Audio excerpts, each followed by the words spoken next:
ನಿನ್ನ ದೇಹದಲ್ಲಿ ಹರಿವ ನೆತ್ತರಲ್ಲಿ ಕೇಳಿಬಿಡು ಯಾವ ಜಾತಿಯೋ ನೀ ಯಾವ ಧರ್ಮವೋ ಎದೆ ತಟ್ಟಿ ಹೇಳುವೆ ನಾ ಮಾನವವೋ.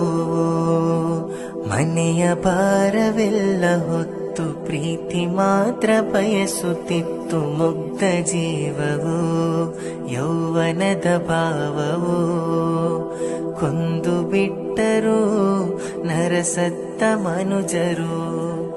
ಕನ್ನಡ ನಾಡು ಕಸ್ತೂರಿಯ ಬೀಡು ಕುದಿಯುತ್ತಾ ಇದೆ ಸುಖ ಶಾಂತಿ ಇಲ್ಲದೆ. ಮಾನವೀಯತೆ ಮಾಸಿ ಹೋಗಿದೆ ಇಲ್ಲಿ ಜಾತಿ ರಾಜಕೀಯಕ್ಕೆಷ್ಟು ಬಲಿಯಾಗಿದೆ.